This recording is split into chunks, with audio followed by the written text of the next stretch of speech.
Buat teman-temanku yang baru gabung, bisa cek di playlist untuk urutan videonya. Untuk judul baru, bisa cek juga di playlist channel ini. Bab 309, Benar-benar Kuat, 1.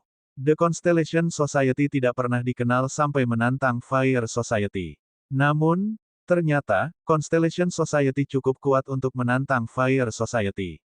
Selain itu, tampaknya bersatu dan harmonis, dan pemimpinnya tidak sombong sama sekali. Yun Feng, di sisi lain, juga membawa getaran kepemimpinan yang membuat anggota Constellation Society ingin mematuhinya. Seiring berjalannya waktu, Fire Society kehilangan kecemerlangannya, dan Constellation Society menjadi bintang yang sedang naik daun. Sudah dimulai. Orang-orang itu tidak penting. Jika mereka ingin menonton, tonton saja. Semua siswa lain mengalihkan pandangan mereka, dan mata-mata masyarakat api mau tak mau menundukkan kepala mereka. Apakah Fire Society pernah begitu diabaikan? Ketika Fire Society berada di masa jayanya, bahkan anggota biasa pun menerima kecemburuan orang lain.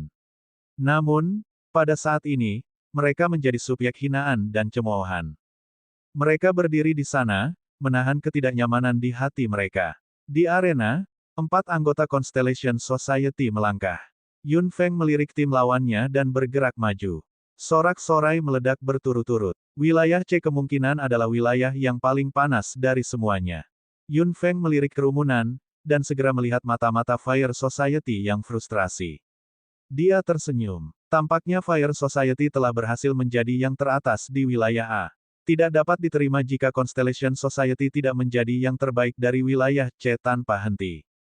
Yun Feng menghangatkan pergelangan tangannya, dengan tekad di seluruh wajahnya. Lawannya melangkah. Wasit mengangkat tangannya dan hendak mengumumkan awal pertandingan, ketika lawannya tiba-tiba berkata dengan keras, "Tunggu. Aku mengaku kalah." Semua orang terkejut. Kemudian, kutukan dan teriakan bergema di wilayah tersebut. Brengsek. Dengan serius, Anda sudah mengakui kekalahan bahkan sebelum pertempuran dimulai. Petik 2.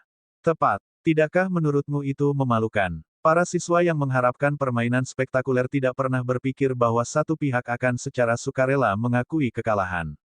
Kontestan yang mengaku kalah berdiri di sana dengan wajah merah. Wasit juga agak canggung. Dia perlahan menurunkan tangannya. Apakah kamu yakin ingin mengakui kekalahan? Tanya wasit lagi. Pada saat ini, seorang pria yang tampaknya menjadi kapten tim berjalan mendekat dengan sungguh-sungguh dan membungkuk kepada semua penonton. Saya tahu Anda ingin menonton pertandingan spektakuler, tapi saya tahu kita terlalu lemah untuk mengalahkan Constellation Society. Tidak mungkin bagi kami untuk mencapai puncak. Karena itu, kami mengaku kalah. Setelah kapten mengatakan itu, penonton mencemoohnya. Wasit mengangguk setuju dan kemudian mengumumkan dengan keras, The Constellation Society adalah yang teratas di wilayah C. Pengajuan tak terduga membuat Yun Feng tertawa. Kapten itu tampak seperti orang yang cerdas. Itu benar untuk menghindari musuh yang terlalu kuat untuk dilawan. Secara khusus, dalam kontes peringkat masyarakat, satu kegagalan tidak berarti malapetaka. Mereka mungkin mencapai peringkat yang lebih baik jika mereka mempertahankan kekuatan mereka. Selain itu, mereka sudah menjadi yang terbaik kedua di wilayah C, dan memenuhi syarat untuk maju. Jika mereka tidak memenuhi syarat, mereka mungkin akan mencoba yang terbaik untuk bertarung. Anggota Fire Society melihat tempat kejadian dengan kaget. Mengaku kalah. Mereka telah mengakui kekalahan. The Constellation Society menjadi yang teratas bahkan tanpa bertarung. Bahkan Fire Society tidak pernah membuat lawannya terpesona seperti itu, dan harus berjuang untuk mencapai puncak. Mata-mata itu saling memandang dengan bingung. Mereka tidak memperoleh banyak kecerdasan, tetapi agak terkejut. Mereka segera menerobos kerumunan dan berjalan ke wilayah A. Meskipun penonton di wilayah C agak kecewa, mereka menyadari bahwa kapten benar untuk tidak mengambil risiko melawan Constellation Society. Bagaimanapun, bahkan jika pertempuran itu terjadi, Constellation Society akan tetap menang dengan mudah. Kemenangan instannya sejauh ini telah mengintimidasi banyak orang, dan membuat lawannya merasa terancam. Anggota Fire Society dengan cepat berlari kembali ke wilayah A, di mana Kasa duduk dengan cemas. Dia melanjutkan ekspresi tenangnya ketika dia melihat mereka, dan bertanya tanpa tergesa-gesa, bagaimana hasilnya. Dia tahu bahwa Constellation Society pasti yang teratas, tetapi dia ingin tahu detail tentang bagaimana itu sampai di sana.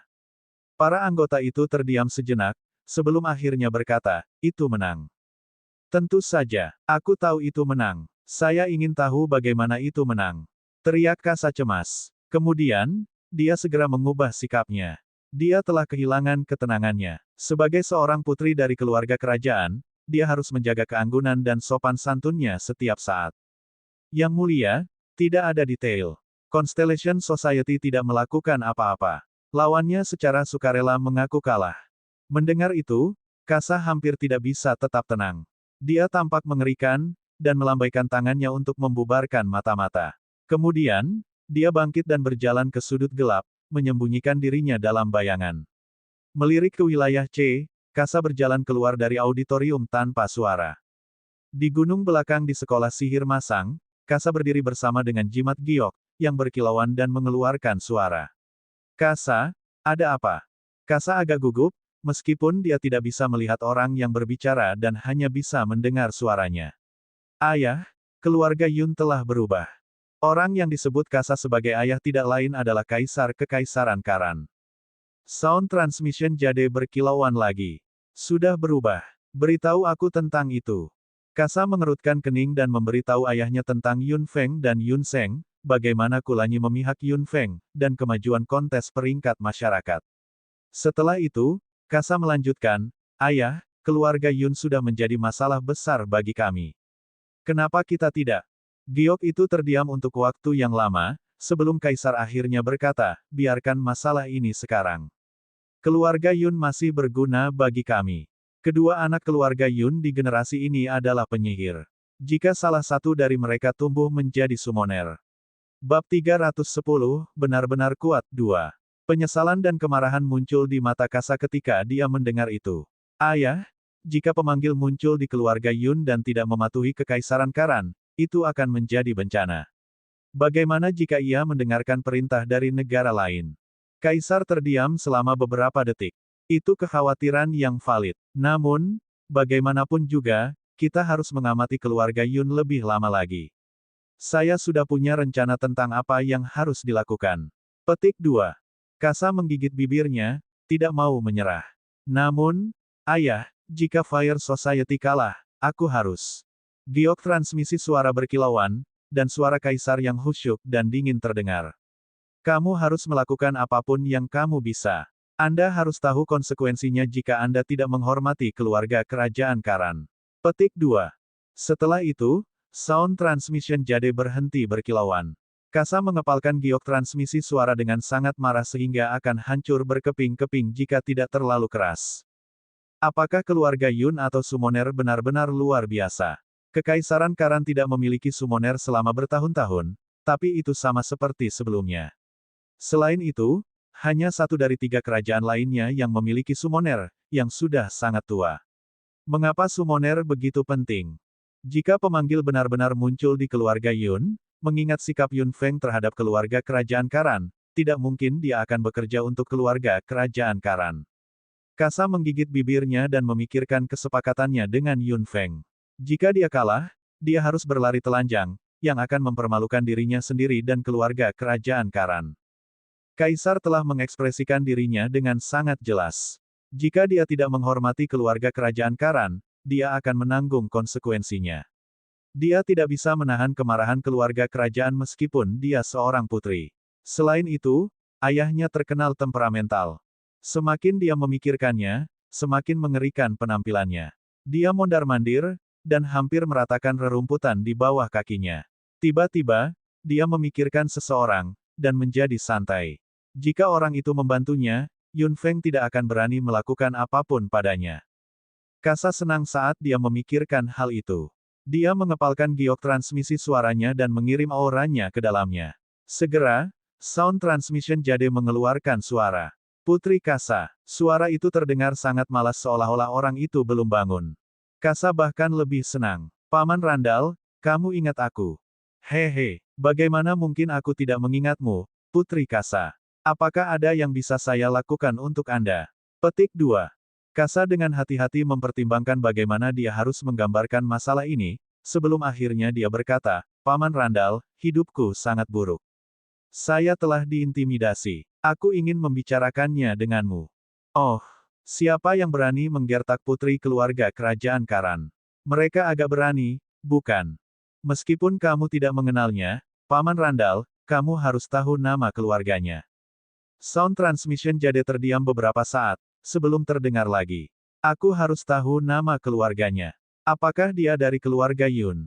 Ya, keluarga Yun. Atas nama keluarga kerajaan, saya menyampaikan undangan kepada keluarga Yun, tetapi keluarga Yun menolak saya dan dengan arogan mengklaim bahwa mereka tidak akan melayani keluarga kerajaan Karan. Selain itu, dua anak dari keluarga Yun sama sekali tidak menghormatiku atau keluarga kerajaan Karan. Benarkah? Jika demikian, mereka telah melupakan ajaran keluarga Yun yang berasal dari 1000 tahun yang lalu. Kasa memasang senyum yang lebih besar, namun dia berbicara dengan nada pahit yang dipalsukan.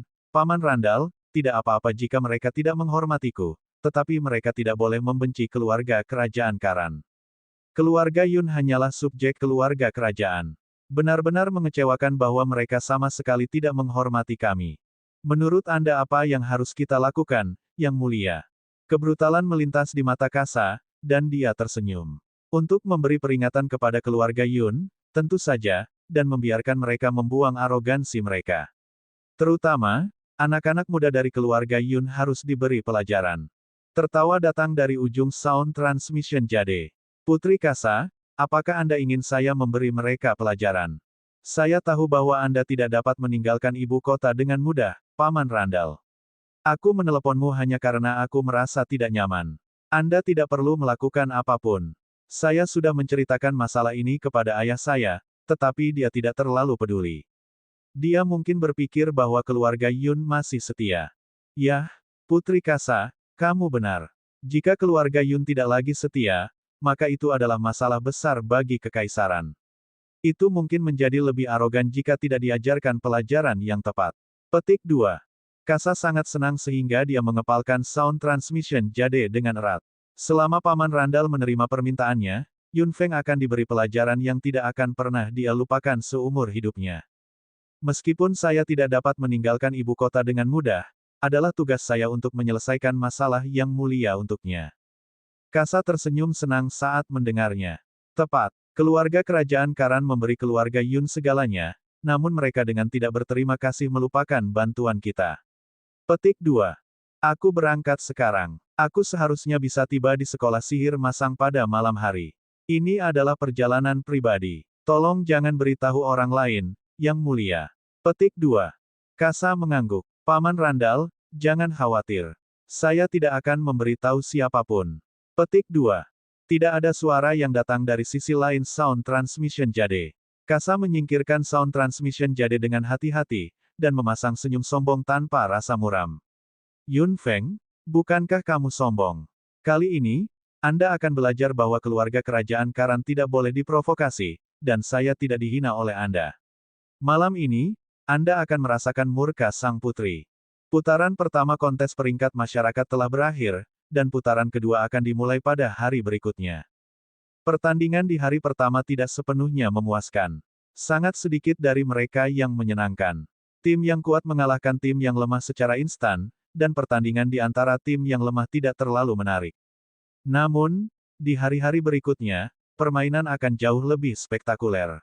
3/4 dari tim telah tersingkir di babak pertama, hanya menyisakan 10 tim. Meskipun beberapa dari tim itu lebih kuat dari yang lain, perbedaan di antara mereka tidak sebesar di babak pertama. Bab 311, benar-benar kuat 3.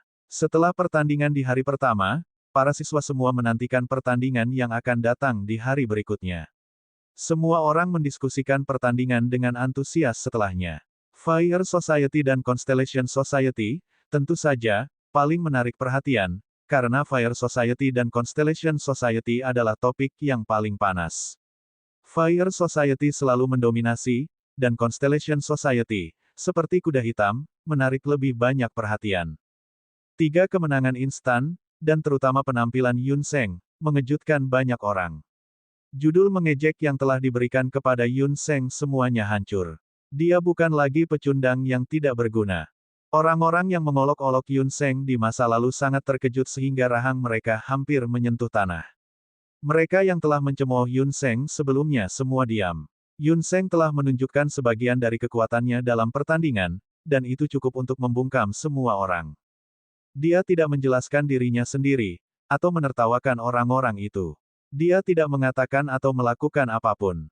Dia hanya membuktikan orang macam apa dia dengan kekuatannya sendiri.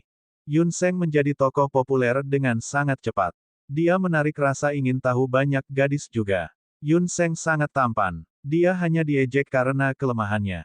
Jadi sekarang dia telah menunjukkan kekuatannya, wajar saja jika gadis-gadis mengerumuninya. Akan aneh jika pria yang tampan, kuat, dan lembut tidak disukai. Setelah hari pertama kontes peringkat masyarakat, Yun Seng menjadi nama yang populer di kalangan gadis-gadis. Banyak dari mereka bahkan telah menjadi pendukungnya. The Constellation Society cukup menarik perhatian dengan kemenangan instan mereka pada hari pertama, dan mendapatkan lebih banyak reputasi, meskipun Kulanyi bahkan belum bertarung. Itu pasti menjadi populer di sekolah sihir masang. Siapapun yang tidak tahu tentang Constellation Society akan diejek di sekolah sihir masang. Kontes peringkat masyarakat pada hari pertama telah berakhir. Di malam hari, Yun Feng berbaring dengan tenang di asramanya dan memusatkan perhatiannya pada kultivasi. Tidak ada yang tahu di mana Kulanyi berada. Yun Feng tidak bertanya. Dia lebih suka tidak mengetahui rahasia teman sekamarnya, yang jelas-jelas memiliki banyak rahasia dari teman sekamarnya. Di hutan gelap di tepi sekolah sihir masang, ada 3 orang duduk di tunggul.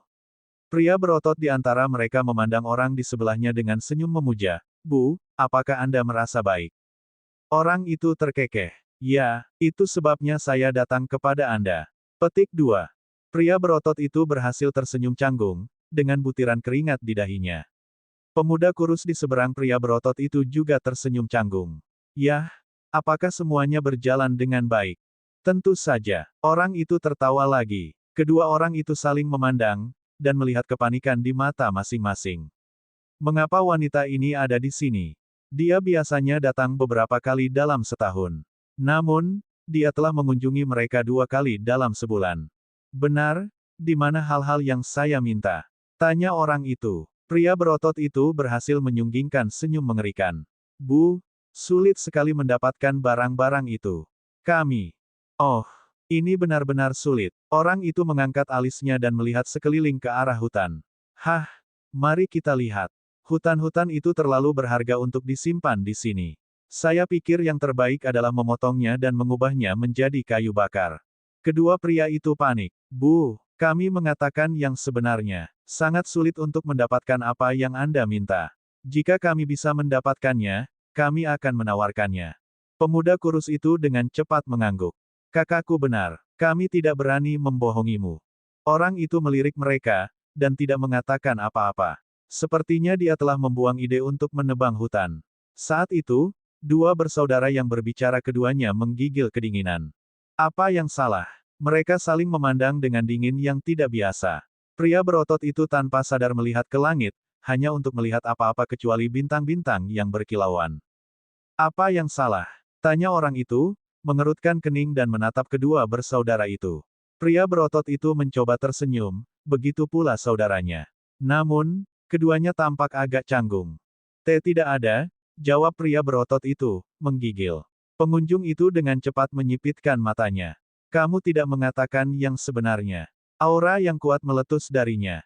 Saudara-saudara tidak tahu harus berkata apa. Itu benar-benar tidak mungkin untuk tidak mematuhinya. Tidak, kami baru saja merasakan kekuatan besar. Kekuatan besar? Tanya pengunjung dengan bingung, sebelum dia memeriksa lingkungan, hanya untuk tidak menemukan apapun. Kamu harus tahu bahwa aku tidak memiliki temperamen yang baik. Pemuda berotot itu hampir menangis. Itu benar. Sebagai binatang ajaib, kita secara alami sensitif terhadap kekuatan besar. Ini semacam indera keenam yang bisa Anda katakan. Baru saja, itu hanya perasaan kami. Tidak ada yang tahu apakah itu valid. Mungkin itu hanya ilusi kita. Lagi pula, Anda tidak merasakan apa-apa. Di mana Anda merasakan kekuatan itu pergi? Tanya pengunjung. Pria berotot itu menatapnya dan menjawab, sekolah sihir masang. Swoosh! Angin sepoi-sepoi bertiup ke saudara-saudara. Mereka mengedipkan mata, dan orang yang baru saja berdiri di depan mereka telah pergi. Mereka saling memandang dan dengan cepat menyembunyikan diri di kedalaman hutan. Sekolah sihir masang tahun ini sangat aneh. Tidak hanya satu nyonya, tapi dua nyonya. Untuk memperburuk keadaan, seorang ahli yang lebih hebat telah tiba. Jika apa yang mereka rasakan benar, orang asing itu pasti sangat kuat. Mereka berkeringat dingin bahkan ketika mereka baru mengingat perasaan itu. Sesuatu pasti akan terjadi pada sekolah sihir masang.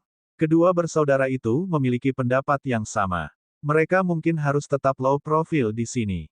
Bab 312, benar-benar kuat, 4. Indera kedua binatang ajaib itu benar. Mereka secara alami tertarik pada bahaya, jika tidak, mereka tidak dapat bertahan hidup di dunia binatang sihir yang kejam. Di langit di atas binatang ajaib, arus udara melintasi dan menerobos penghalang sekolah sihir masang seolah-olah itu tidak ada. Penghalang transparan tampaknya tidak ada untuk orang asing itu.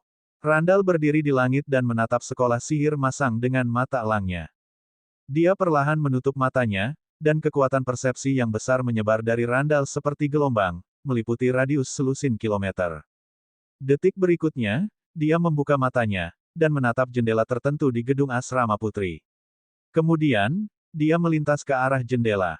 Pada saat yang sama, Yun Feng, yang sedang berbaring di tempat tidurnya, tiba-tiba membuka matanya dan menjadi tegang. Dia melihat keluar jendela. Sebelum dia membuat pertahanan apapun, jendela sudah dibuka, dan orang asing muncul di depannya seperti hantu.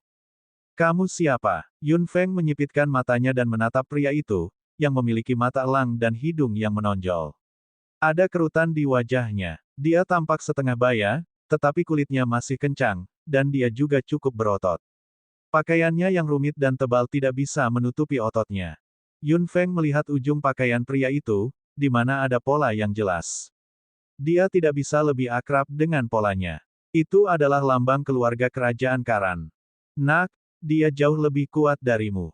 Jangan bertindak keras. Suara cemas leluhur bergema di kepalanya, meyakinkan Yun Feng tentang spekulasinya. Dia sama sekali tidak tahu seberapa kuat pria itu, tetapi melihat bagaimana dia masuk ke sekolah sihir masang tanpa menimbulkan alarm apapun, dia pasti jauh lebih kuat darinya. Kamu hanya perlu menjawab satu pertanyaan, kata orang asing itu perlahan sambil menatap Yun Feng. Apakah kamu Yun Feng? Pria parubaya itu menatap Yun Feng, seolah-olah dia akan membunuhnya saat dia berbohong. Aura yang terasa seperti awan suram perlahan menekan Yun Feng, tetapi Yun Feng berdiri tegak dan melepaskan kekuatan mental level komandannya untuk mengusir aura itu. Pria itu tampak terkejut, dan Yun Feng menjawab dengan santai, saya Yun Feng. Aku ingin tahu siapa kamu, senior yang menyelinap ke sini di tengah malam. Petik 2. Bibir pria parubaya itu melengkung. Gadis kecil, kamu belum memenuhi syarat untuk mengetahui namaku. Saya di sini hanya untuk memperingatkan keluarga Yun bahwa subjek harus berperilaku seperti subjek. Keluarga kerajaan Karan memberi keluarga Yun segalanya, namun keluarga Yun ternyata adalah anjing yang tidak setia. Itu tidak akan bagus, kan? Yun Feng mengepalkan tinjunya, dan kemarahan berangsur-angsur menyebar di kepalanya. Namun, dia menahan diri dan tidak marah. Dia berkata dengan ekspresi mengerikan, senior, bukan tempatmu untuk memberitahu keluarga Yun apa yang harus dilakukan. Aku sebenarnya tahu siapa kamu. Anjing setia lain dari keluarga kerajaan Karan, bukan? Gadis, apa yang baru saja kamu katakan? Vena menonjol di dahi pria paruh baya itu. Dia jelas marah dengan apa yang dikatakan Yun Feng. Yun Feng mencibir, kamu tidak mendengar apa yang aku katakan. Seekor anjing setia dari keluarga kerajaan Karan. Meskipun Anda tidak mengenakan lencana, itu sangat jelas. Petik 2. Pelipis pria parubaya itu berdenyut dengan cepat. Anak muda zaman sekarang terlalu arogan. Aku akan memberimu pelajaran atas nama ayahmu yang tidak berharga. Yun Feng melepaskan kekuatan mental level komandannya, yang bertabrakan dengan aura yang meledak dari pria itu. Pria itu sedikit menyipitkan matanya, dan Yun Feng menjadi muram juga. Kamu tidak memenuhi syarat untuk menjadi ayahku. Saya tidak punya ayah yang anjing setia.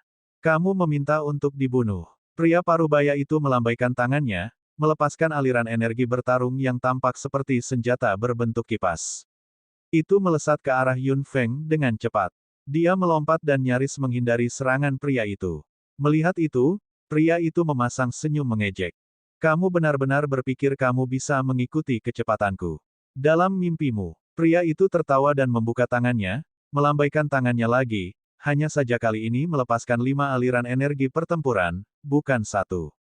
5 aliran energi pertempuran digabungkan dan ditekan dekat dengan Yun Feng. Yun Feng merasa bahwa udara dipelintir. Dia secara naluriah menghindar. Namun, 5 aliran energi pertempuran tiba-tiba berpisah dan menyerangnya dari 5 perspektif berbeda.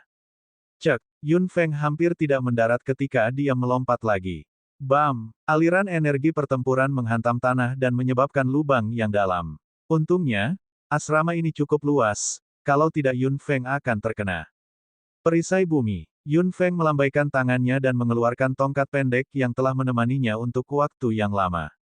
Tongkat itu tiba-tiba berkilauan, memunculkan aliran elemen tanah yang dikumpulkan sebagai perisai di sekitar Yun Feng. 4 aliran energi pertempuran pria itu tersisa. Mereka terus melonjak ke arah Yun Feng, sementara pria parubaya itu menatap Earth Shield Yun Feng dengan dingin.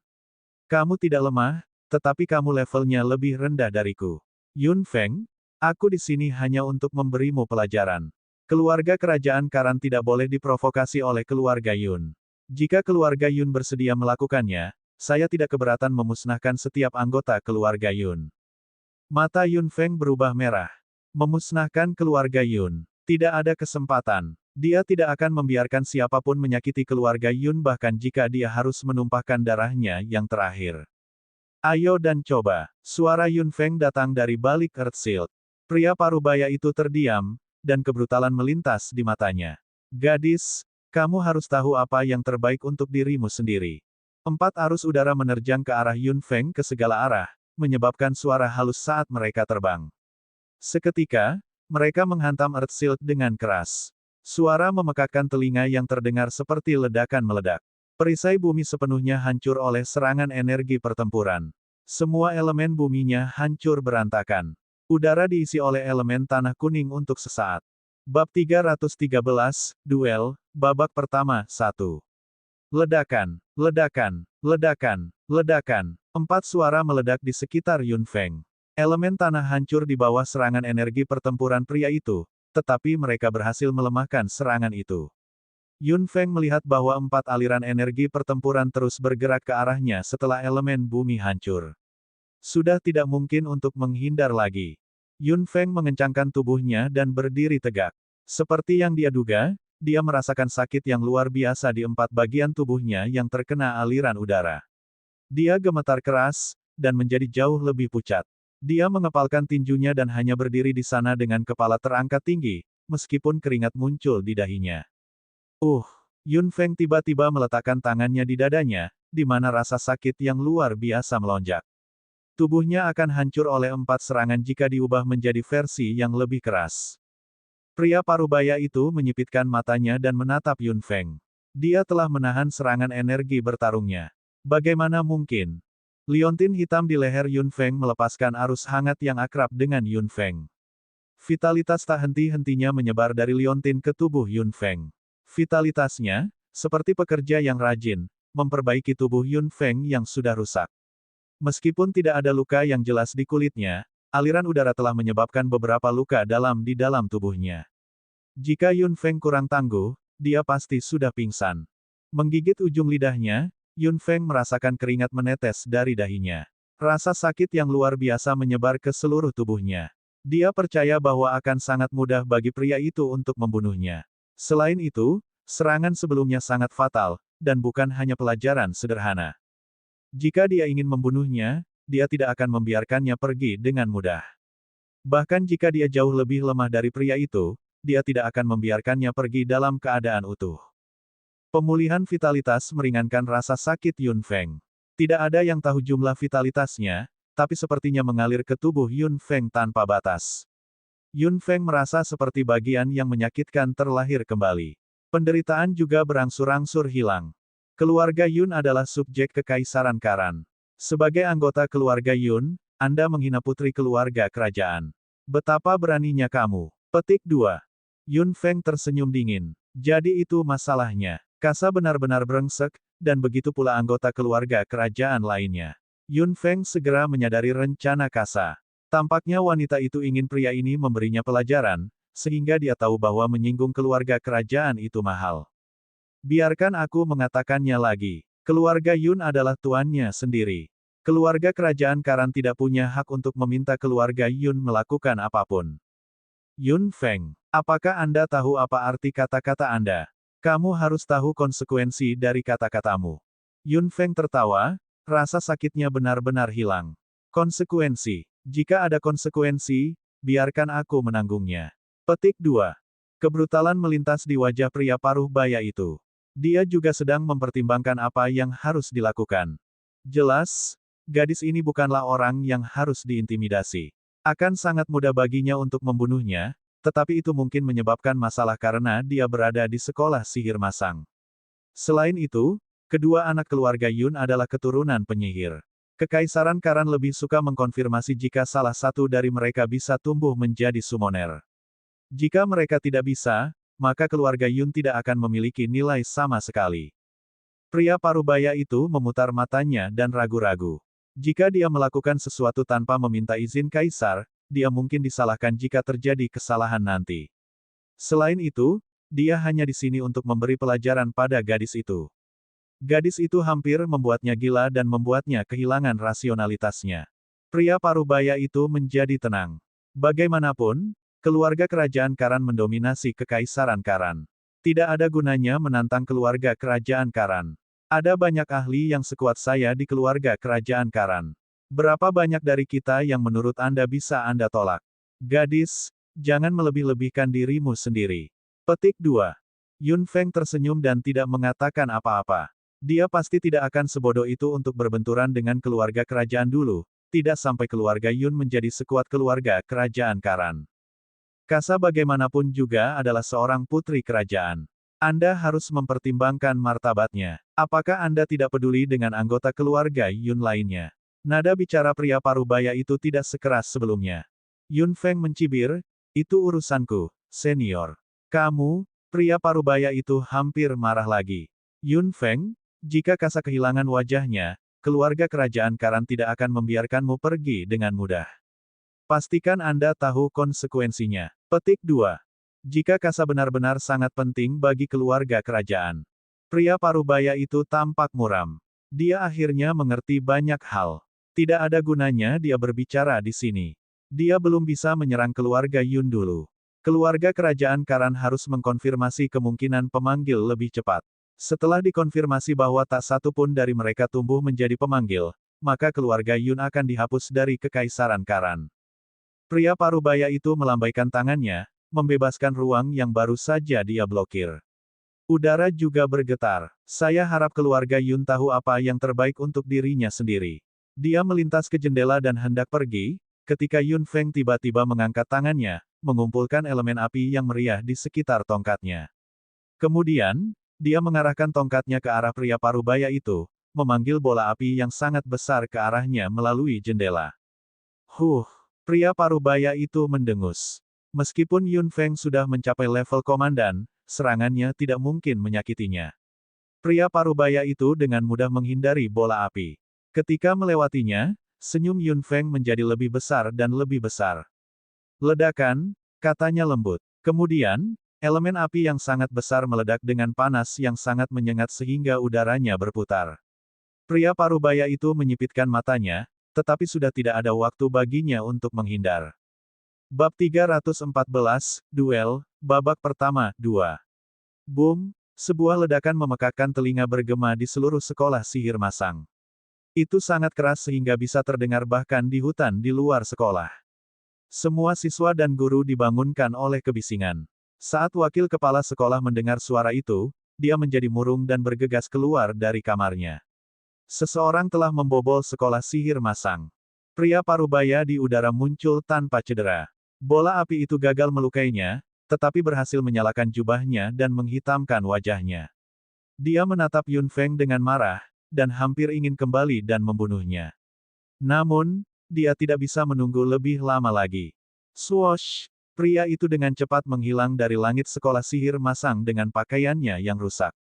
Detik berikutnya, wakil kepala sekolah melihat ke arah di mana dia pergi, dan menyipitkan matanya. Yun Feng berdiri di dalam kamarnya dan melihat keluar jendela. Dia sengaja meluncurkan bola api. Dia tahu itu tidak akan menyakitinya, tetapi dia lebih suka tidak membiarkannya pergi begitu saja. Dia telah menyebabkan beberapa kebisingan. Apa yang terjadi barusan? Saya tidak tahu. Itu adalah salah satu suara yang memekakkan telinga. Semua siswa menjulurkan kepala mereka keluar dari jendela dan melihat keluar, hanya untuk melihat apa-apa. Wakil kepala sekolah berteriak pada siswa yang penasaran dari bawah, tidak apa-apa. Kembali tidur. Para siswa dengan enggan mundur kepala mereka. Mereka yakin bahwa sesuatu pasti telah terjadi, dan menyesal bahwa mereka tidak ada di sana untuk melihatnya. Mu Xiaojin mendengar suara itu juga. Dia tidak tahu tentang apa itu, tapi dia sedikit gelisah. Yun Seng, bagaimanapun, menebak apa yang terjadi, dan mengeluarkan giok transmisi suara dari ruangan. Giok itu berkilauan, dan Yun Seng segera berkata, "Feng, apa yang terjadi?" Yun Feng ada di kamarnya. Merasakan dengungan giok transmisi suara di gelangnya, dia mengeluarkannya dan mendengar suara kakak laki-lakinya. Dia berkata sambil tersenyum, "Tidak apa-apa. Seekor tikus besar baru saja datang dan kemudian melarikan diri." Yun Seng masih mengerutkan kening dengan cemas. Namun, tidak pantas baginya untuk bertemu Yun Feng pada jam ini. Jadi dia harus melepaskannya. Berdiri di depan gedung, wakil kepala sekolah memeriksa elemen api yang tersisa di udara, tenggelam dalam pikirannya. Dia menatap kamar Yun Feng untuk waktu yang lama, sampai Ted akhirnya tiba. Dia tampak agak cemas karena dia tidak mengenakan pakaiannya dengan benar. Wakil kepala sekolah, tentang kebisingan itu. Wakil kepala sekolah terkekeh dan menggelengkan kepalanya pada Ted. Semuanya baik-baik saja. Kembalilah ke tempat tidur. Teddy tercengang. Semuanya baik-baik saja, termasuk suara yang memekakkan telinga itu. Wakil kepala sekolah. Wakil kepala sekolah tersenyum lagi. Siswa kami sama sekali tidak mudah untuk dihadapi. Ted bingung lagi. Tentang apa itu? Bagaimana siswa terlibat dalam hal ini? Apakah salah satu siswa sekolah sihir masang menyebabkan kebisingan? Dia tiba-tiba mengangkat kepalanya dan melihat ke asrama Yun Feng. Namun, itu benar-benar sunyi, seolah-olah tidak ada yang terjadi. Konflik di dalam ruangan telah diblokir dan tidak bisa dirasakan dari dunia luar. Oke, saatnya kita kembali tidur. Wakil kepala sekolah tertawa. Ted mengangguk. Mungkinkah anak itu yang menyebabkan suara itu? Sangat mungkin, sangat mungkin. Tidak seperti yang lain, Kasa tahu persis apa yang terjadi ketika dia mendengar suara yang memekakkan telinga. Dia juga tahu seberapa kuat Randall. Suara yang memekakkan telinga pasti menjadi pelajaran yang dia ajarkan pada Yun Feng yang tidak akan pernah dia lupakan. Kasa tersenyum senang di tempat tidurnya dan tertidur. Randall, dengan penampilan yang merendahkan, datang ke hutan gelap di tepi sekolah sihir masang. Melihat jubahnya yang telah dibakar oleh elemen api, dan mengetahui bahwa wajahnya tidak terlihat lebih baik, dia merasa sangat tidak nyaman. Sebagai ahli yang kuat, dia tidak pernah melarikan diri dengan panik sebelumnya. Lagi pula, agak memalukan bagi Randall untuk memberi Yun Feng pelajaran ketika dia jauh lebih kuat darinya. Randall lebih suka tidak diidentifikasi, atau dia akan dipermalukan. Yun Feng, bagus untukmu. Yun Feng, Randall bergumam dengan marah. Yun Feng sengaja menyebabkan suara memekakkan telinga, sehingga dia harus melarikan diri seperti tikus. Dia bisa saja mundur, tapi dia tidak melakukannya, demi wajahnya. Sudahlah, saya hanya harus melaporkan masalah ini kepada keluarga kerajaan. Sudah saatnya kita singkirkan duri ini, bisik Randall, siap kembali. Namun, saat dia berbalik, dia melihat seseorang berdiri di udara. Dia terkejut dan waspada. Kapan orang ini datang? Kenapa dia tidak merasakan apa-apa? Orang itu secara bertahap mendekat tanpa mengatakan apa-apa, namun Randall merasakan tekanan yang tidak diketahui yang membuatnya sulit bernapas. Dia tiba-tiba ketakutan, dan tidak bisa menahan diri untuk mundur. Kamu siapa? Randall berteriak keras, tetapi orang asing itu tidak mengatakan apa-apa dan hanya membuka mata. Cahaya keemasan dari mata itu membuat jantung Randall berdebar. Ah! Randall menjerit dan menyemburkan seteguk darah. Wajahnya pucat, dan dia menutupi lukanya dengan tangannya, panik. Siapa orang ini yang jauh lebih kuat darinya? Beritahu keluarga kerajaan Karan bahwa mereka harus lebih patuh, kata orang asing itu dengan dingin. Randall menghela napas lagi, seolah-olah seseorang telah mencengkeram lehernya. Dia mengangguk panik, sampai orang asing itu berkata, tersesat. Randall segera mengikuti instruksi dan menghilang, meninggalkan bayangan kabur di belakangnya. Sebagai ahli mutlak, dia tidak marah sama sekali meskipun orang asing itu menyuruhnya tersesat. Sambil mendesak dirinya untuk lebih cepat, dia dengan gelisah berpikir bahwa itu adalah kesalahan besar untuk datang ke tempat ini. Pada saat ini, Randall benar-benar seperti tikus yang melarikan diri dengan panik. Dia lari dari sekolah sihir masang dengan gila-gilaan. Di suatu tempat di hutan yang gelap, pria berotot dan saudara laki-lakinya sama-sama memandang ke langit dengan senyum nakal. Bab 315, Duel, babak pertama 3. Apakah kamu melihat itu? Nyonya mengambil tindakan. Pria berotot itu terkekeh, begitu pula saudaranya yang kurus. Memang, mengapa Nyonya tidak membunuhnya? Kebrutalan melintas di mata pria berotot itu. Setiap binatang ajaib dilahirkan untuk membunuh.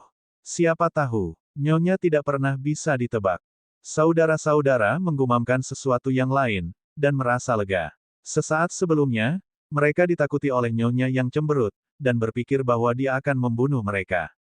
Untungnya, seseorang datang ke sini untuk Nyonya untuk melampiaskan kemarahannya. Saudara-saudara melihat ke langit lagi, tetapi sudah tidak ada orang yang terlihat. Ah, aku sangat mengantuk. Ayo tidur. Malam ini terasa misterius di sekolah sihir masang. Banyak siswa masih bingung tentang ledakan yang memekakkan telinga. Keesokan paginya, ketika Yun Feng membuka matanya, dia melihat Kulanyi di ranjang lain di kamar. Kapan dia kembali? Yun Feng menggosok matanya dan duduk. Dia melihat ke lantai yang hancur di ruangan yang luas dan tersenyum tak berdaya. Dia baru saja bangun ketika Kulanyi berbalik dan tersenyum memikat. Feng Feng, selamat pagi. Yun Feng tersenyum canggung dan mengucapkan selamat pagi kembali padanya. Kemudian, dia menyegarkan dirinya secepat mungkin, dan bergegas keluar.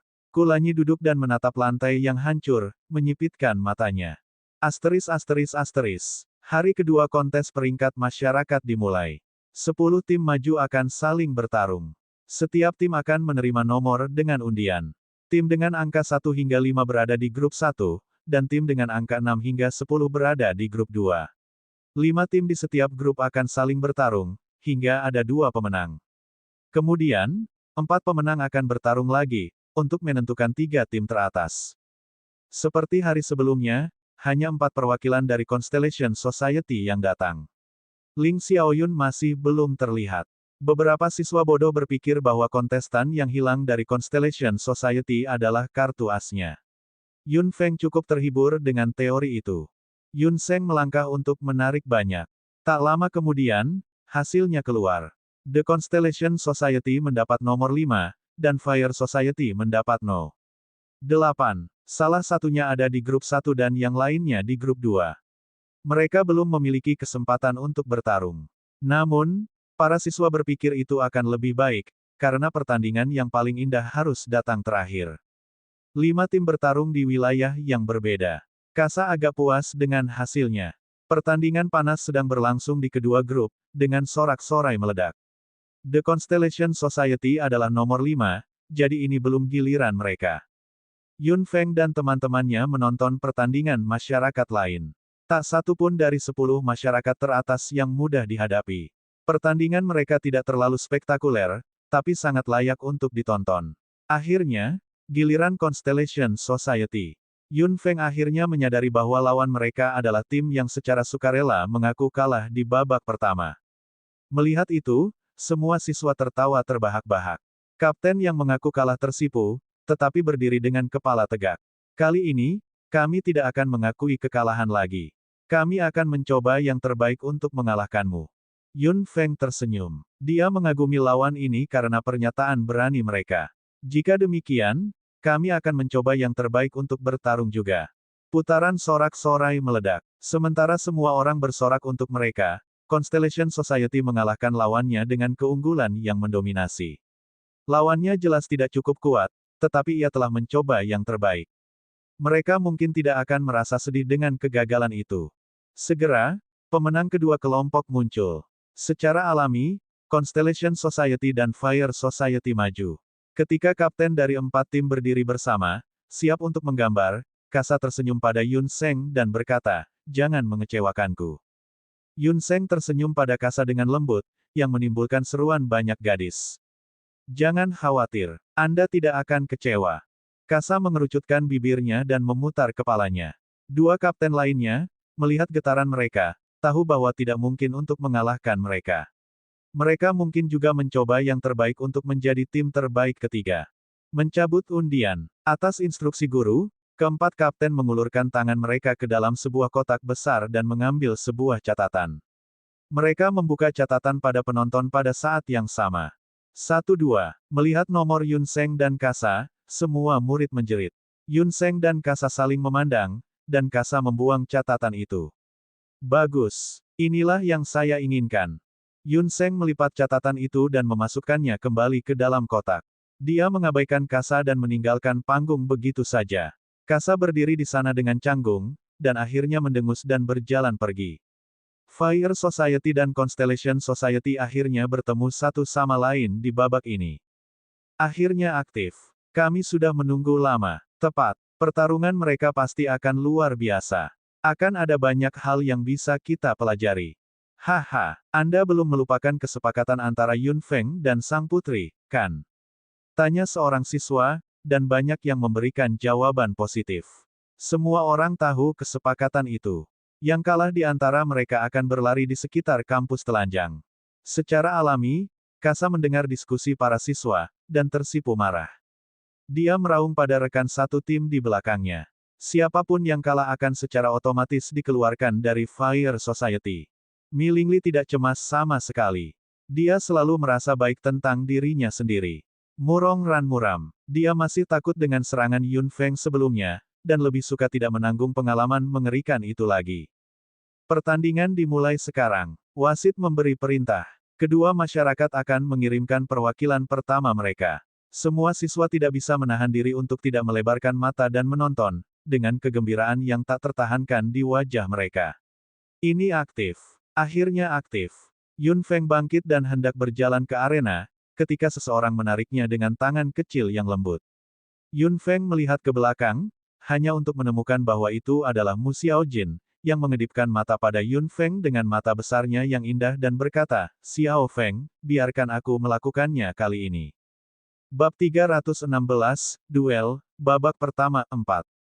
Yun Feng bingung. Di kompetisi sebelumnya, dia selalu menjadi perwakilan pertama yang bertarung, namun Mu Xiaojin mengusulkan untuk bertarung lebih dulu kali ini. Yun Feng menatap kakak laki-lakinya, yang hendak mengatakan sesuatu, tetapi Kulanyi berkata, Feng Feng, tidak benar memadamkan antusiasme orang lain. Biarkan dia bertarung dulu. Petik 2. Yun Feng tidak begitu mengerti apa yang dia katakan, tapi Mu Xiaojin tersipu dan berdiri. Biarkan aku bertarung dulu. Aku bisa melakukan itu. Yun Seng tersenyum dan tidak memaksa. Yun Seng membelai Mu Xiaojin dengan tangannya yang besar dan berkata, Xiaojin, lakukanlah. Wajah Mu Xiaojin bahkan lebih merah. Dia berjalan ke arena. Melihatnya, Kasa tersenyum dan menunjuk seorang anak laki-laki di belakangnya. Binatang, tipe favoritmu. Dia milikmu. Kasa tiba-tiba memasang senyum menyeramkan. Sebagai orang pertama yang bertarung, kamu harus membiusnya. Setelah Mu Xiaojin berjalan ke arena, seorang pria muncul dari belakang Kasa. Dia sangat tinggi, seperti sepotong karet yang telah diperpanjang. Wajahnya begitu panjang sehingga tampak seperti kuda. Matanya hampir tidak terlihat pada wajah yang panjang itu, dan hanya seperti beberapa titik di selembar kertas. Apa yang dikatakan Kasa membuat banyak orang agak takut. Dia diminta untuk membiusnya. Juga, dia adalah tipe favorit pria yang memiliki nama panggilan bis. Apa yang bisa dilakukan binatang ini? Pria yang dipanggil bis melangkah dan menilai Mu Xiaojin dengan mata mungilnya seolah-olah dia adalah makanan lesat. Matanya membuat Mu Xiaojin agak cemas, dan memberinya dorongan untuk kabur. Meskipun mual, Mu Xiaojin berhasil menenangkan dirinya dan berdiri di tempatnya. Dia hanya membiarkan pria menjijikkan itu mengamatinya.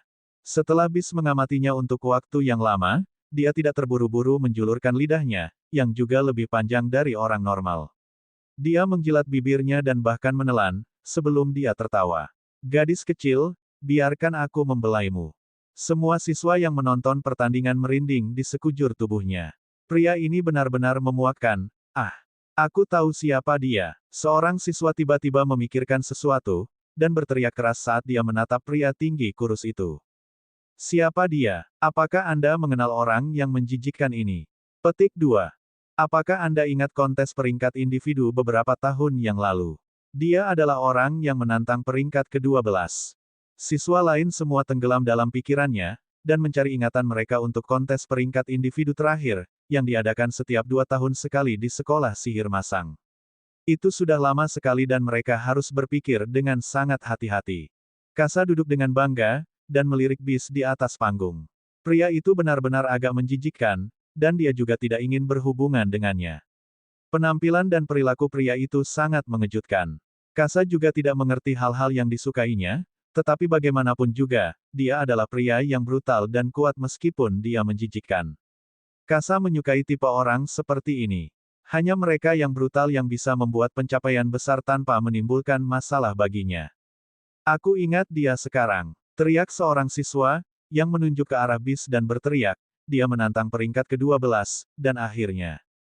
Siswa lain semua menemukan memori adegan berdarah dan brutal juga. Pada akhirnya, orang yang berada di peringkat ke-12 menjadi gila karena orang ini, cara menyerangnya benar-benar menjijikkan. Semua penonton tampak agak mengerikan. Mereka bisa menerima kebrutalan, tetapi rasa jijik adalah masalah yang sama sekali berbeda. Selain itu, dikatakan bahwa pria ini memiliki beberapa kebiasaan khusus. Mungkinkah Mu Xiaojin, yang berada di arena, kebetulan adalah sesuatu yang dia sukai? Ayo, Mu Xiaojin berteriak, dan mengumpulkan elemen air di tangannya. Melihat itu, bis tertawa terbahak-bahak dan tampak bersemangat. Mata kecilnya terpejam. Baiklah, gadis kecil, mari kita mulai. Monster itu terkekeh, lalu melintas, mendekati Mu Xiaojin dengan kecepatan luar biasa. Dia sepertinya menyentuh Mu Xiaojin dengan tangannya. Mu Xiaojin mengubah ekspresinya dan melompat, sebelum dia meluncurkan elemen air padanya. The Beast, di sisi lain, menghindari mereka, dan memberikan pedang hijau. Elemen angin. Yun Feng melihat bilah hijau di tangan Beast, yang terbuat dari elemen angin. The Beast adalah penyihir elemen angin, yang terkenal dengan kecepatannya. Sebagai penyihir elemen air, Mu Xiaojin memiliki kelemahan besar dalam hal kecepatan. Mu Xiaojin dengan cepat melangkah mundur, dan melihat tawa aneh di wajah pria itu. Dia dengan cepat meletakkan tangannya di dadanya. Tidak ada siswa lain yang tahu apa yang sedang terjadi, tetapi saat berikutnya, ketika semua orang menonton, pakaian Mu Xiaojin terlepas dari bahunya, memperlihatkan sebagian besar kulitnya. Xiaojin, Yun Feng mengubah ekspresinya, dan hendak bergegas ke depan. Namun, Kulanyi menariknya kembali, dengan ekspresi tidak senang. Jangan pergi ke sana. Jika Anda pergi ke sana, Mu Xiaojin secara otomatis akan gagal. Yun Feng mengertakkan gigi dan mengepalkan tinjunya. Akhirnya, dia menahan amarahnya dan duduk. Melihat kulit Mu Xiaojin, bis tertawa terbahak-bahak dan kemudian menjilat bilah hijau di tangannya. Lidahnya, yang 2 kali lebih panjang dari lidah normal, membuat jijik semua siswa yang menonton pertandingan. Wajah Mu Xiaojin menjadi pucat juga. Binatang itu tertawa. Kulitmu rasanya enak. Aku menyukainya. Mata mungilnya terpelintir saat dia memasang senyum yang sangat mengerikan. Sambil memegang pakaiannya dengan satu tangan, Mu Xiaojin mengumpulkan elemen air menjadi panah di tangannya yang lain. Dia meraung pucat, panah air. Bab 317, Pertarungan, 1. Water Arrow melesat ke arah bis, yang tertawa dan menghindar dengan mudah. Mu Xiaojin terlalu lemah untuk mengikuti kecepatan bis. Elemen angin terkenal karena kecepatannya dan termasuk elemen yang paling populer. Setelah penyihir elemen angin mengendalikan langkah dan kecepatan dalam pertempuran, maka kemenangan mereka tidak akan jauh. Binatang itu dengan mudah menghindari panah air Mu Xiaojin, dan kemudian melintas lagi. Mu Xiaojin menahan napas, saat dia merasa punggungnya dingin. Dia dengan cepat melangkah mundur. Kemudian, binatang itu kembali ke tempat dia berada beberapa saat sebelumnya. Dia menjilat pedangnya dengan ekspresi paling cabul di wajahnya. Sementara semua orang menonton, pakaian Mu Xiaojin retak lagi di punggungnya, yang membuatnya semakin pucat. Yun Feng sangat marah. Jika dia tahu bahwa orang cabul seperti itu akan dikirim ke arena, dia pasti akan bertarung dan menghajar pria itu tanpa membiarkan Mu Xiaojin menggantikannya. Melihat betapa terhinanya Mu Xiaojin di arena, Yun Seng tidak mungkin terlihat lebih mengerikan. Ada semakin banyak air mata di pakaian Mu Xiaojin. Meskipun dia mencoba mengejar, dia terlalu lambat untuk bis. Ada begitu banyak celah di pakaiannya sehingga hanya beberapa kain yang hampir tidak menutupinya. Gadis kecil, kamu akan lebih cantik tanpa pakaianmu. Biarkan saya membantu Anda melepasnya. The Beast menatap tubuh setengah telanjang Mu Xiaojin, dan kulit putihnya yang terbuka. Dia memasang ekspresi bengkok dan gila lagi, dan menelan dengan mata merah. Mu Xiaojin berdiri di sana dan tidak repot-repot menutupi dirinya lagi. Dia benar-benar tenang saat ini. Diserang oleh lawannya sedemikian rupa di arena jelas merupakan penghinaan bagi seorang gadis. Melihat betapa malunya Mu Xiaojin, Kasa tertawa terbahak-bahak. Sepertinya anggota Constellation Society yang berlari telanjang pertama ada di sini. Suaranya tidak terlalu keras, namun semua orang di arena bisa mendengarnya. Semua anggota Fire Society tertawa terbahak-bahak, dan anggota Constellation Society terdiam. Mereka bahkan berpikir lebih buruk tentang Fire Society, yang tampaknya hanya akan menerima orang apapun. Tidak ada masyarakat yang mungkin menerima pria menjijikkan seperti binatang itu kecuali masyarakat api. Mendengar itu, Kulanyi tersenyum dan menyisir rambutnya dengan tangannya. Jangan langsung menyimpulkan apa-apa, atau nanti bisa jadi tamparan di wajahmu sendiri. Kasa mengubah ekspresinya dan melirik Kulanyi, yang bahkan tidak mau repot-repot melihat ke arahnya. Dia menggigit bibirnya dengan marah dan berteriak pada Beast, habiskan dia. The Beast mengangguk, dan sepertinya akan meluncurkan serangan terakhir. Apakah Mu Xiaojin benar-benar akan dipermalukan menjadi telanjang di arena? Yun Feng menatap Mu Xiaojin. Jika Beast berani melakukan itu, dia pasti akan menghajarnya berkeping-keping meskipun itu melanggar aturan. Mu Xiaojin tiba-tiba tersenyum.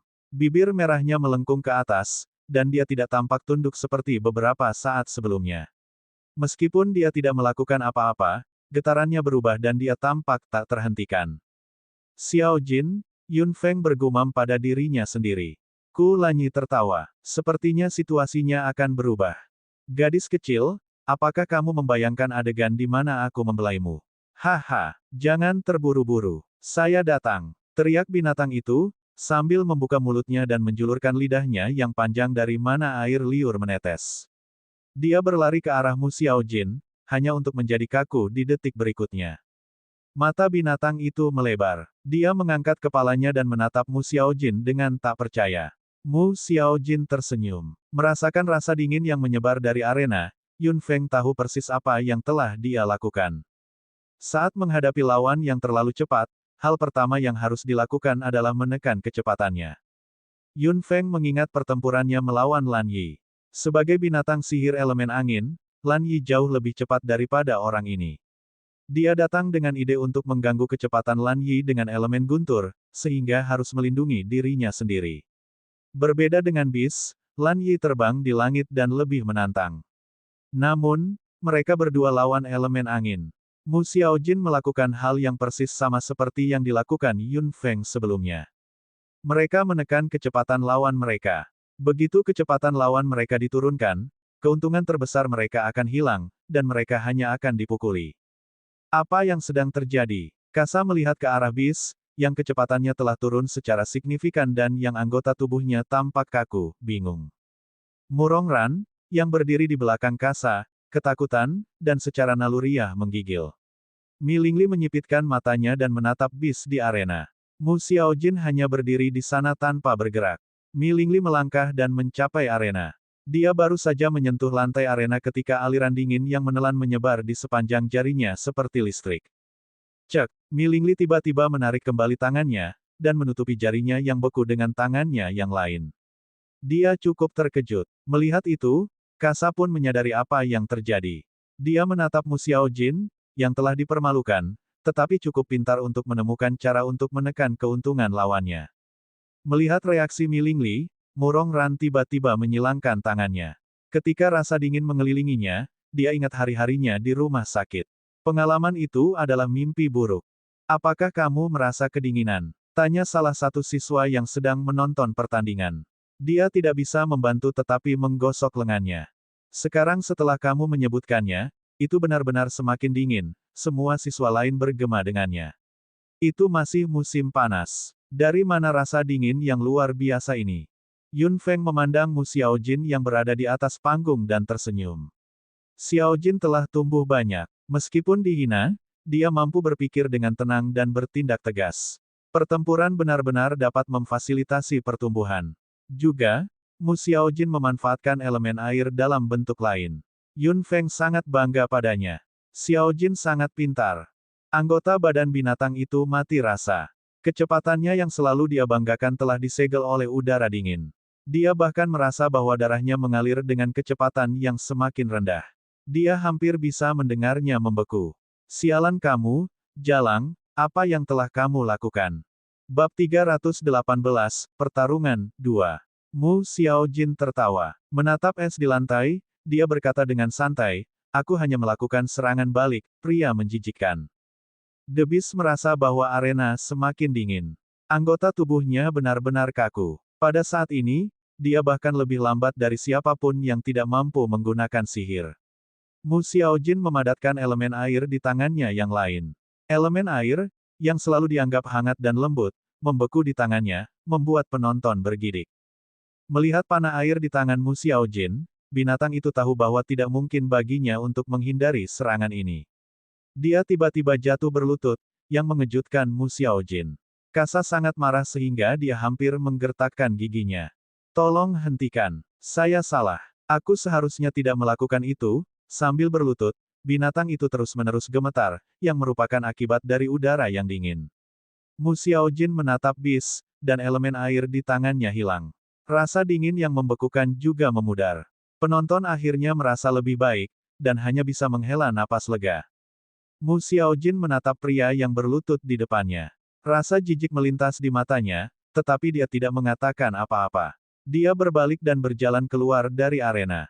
Saat itu, Beast, yang telah berlutut, tiba-tiba mengangkat kepalanya dengan ekspresi bengkok di wajahnya yang panjang. Sementara rasa dingin di atas panggung menghilang, binatang itu melompat dan menusuk punggung Mu Xiaojin dengan pedang yang dia pegang di tangannya sepanjang waktu. Gadis kecil, apakah tidak ada yang mengajarimu bahwa kamu tidak boleh membiarkan punggungmu menghadap musuhmu? Raung binatang itu. Bila di tangannya yang terbuat dari elemen angin melesat ke arah Mu Xiaojin dengan cepat. Mu Xiaojin berbalik, tetapi tidak punya waktu untuk bereaksi. Dia menatap pedang yang terbang ke arahnya dengan kecepatan tinggi. Semua penonton berdebar. Mu Xiaojin menutup matanya ketakutan. Dia tahu bahwa tidak mungkin baginya untuk bertahan hidup. Mungkin, seperti kakaknya, dia akan segera kehilangan nyawanya. Memikirkan hal itu, Mu Xiaojin agak lega. Akankah dia datang ke dunia di mana kakaknya berada? Tidak ada yang terjadi. Seseorang meletakkan tangan mereka di bahu Mu Xiaojin dan kemudian menariknya ke belakang. Merasakan kehangatan di pundaknya, Mu Xiaojin membuka matanya, dan melihat wajah tampan Yun Seng yang berubah cemberut. Yun Seng telah melompat ke arena dan melindungi Mu Xiaojin. Bila elemen angin yang telah melesat ke arahnya membeku menjadi es di udara dan jatuh ke tanah dengan suara yang tajam. Melihat Yun Seng yang muncul entah dari mana, Beast berteriak pada wasit, pelanggaran. Itu pelanggaran. Akulah pemenangnya. Saya menang. Semua penonton mengutuk dengan keras. FCQ. Apa yang kamu maksud dengan kamu adalah pemenangnya? Petik 2. Brengsek. Sungguh yang tak tahu malu. Bagaimana Fire Society bisa memiliki anggota seperti itu? Untungnya aku tidak tergabung dalam Fire Society, atau aku akan sangat malu hingga harus bunuh diri. Semua penonton mengutuk dan memarahi Beast karena kurangnya kehormatan.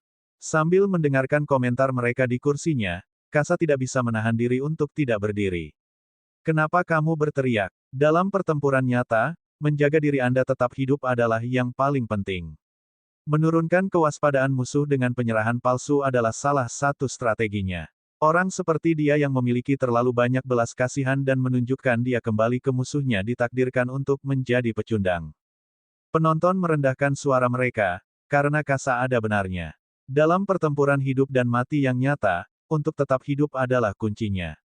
Sementara apa yang dilakukan binatang itu merendahkan, itu juga menunjukkan kekurangan Mu Xiaojin. Belas kasihan dan kebajikan tidak diperbolehkan dalam pertempuran melawan musuh. Menunjukkan belas kasihan kepada musuh berarti kematiannya sendiri. Mu Xiaojin berdiri di belakang Yun Seng. Apa yang terjadi barusan begitu dekat? Mendengar apa yang dikatakan Kasa, Mu Xiaojin merenungkan dirinya sendiri. Dia terlahir polos dan baik hati, dan selalu menganggap yang terbaik dari orang lain. Jika dia tetap seperti itu, dia tidak akan berguna di dunia yang kejam ini, tidak peduli seberapa kuat dia. Tanpa kepribadian yang matang, dia akan selalu menjadi orang yang lemah. Yun Feng juga melompat ke arena, dan menutupi Mu Xiaojin dengan mantelnya. Dia menatap Kasa dan berkata, "Kamu benar. Namun, jangan lupa bahwa ini adalah kontes peringkat masyarakat di sekolah sihir masang, yang sama sekali bukan pertarungan hidup dan mati yang Anda gambarkan. Namun, Anda menggunakan trik seperti itu dalam kontes ini. Tampaknya Fire Society benar-benar berusaha." Petik 2. Apa yang dikatakan Yun Feng membuat pidato Kasa menjadi sia-sia. Para siswa akhirnya memikirkannya dan berteriak, "Ini bukan pertarungan hidup dan mati, ini hanya sebuah kontes. Apakah Anda harus begitu tidak bermoral? Masyarakat api tidak baik." Memang, untuk berpikir bahwa dia adalah seorang putri dari keluarga kerajaan. Apakah semua orang di keluarga kerajaan menggunakan gerakan seperti itu? Jika keluarga kerajaan Karan seperti itu, saya pikir kita harus berimigrasi sesegera mungkin. Kasa berdiri di sana dengan pucat dan mendengarkan komentar penonton yang melewati batas.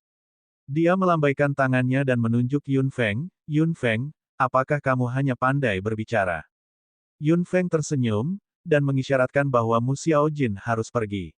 Mu Xiaojin mengangguk. Tanpa menjawab pertanyaan Kasa, Yun Feng hanya bertanya kepada wasit, apakah Constellation Society melanggar aturan.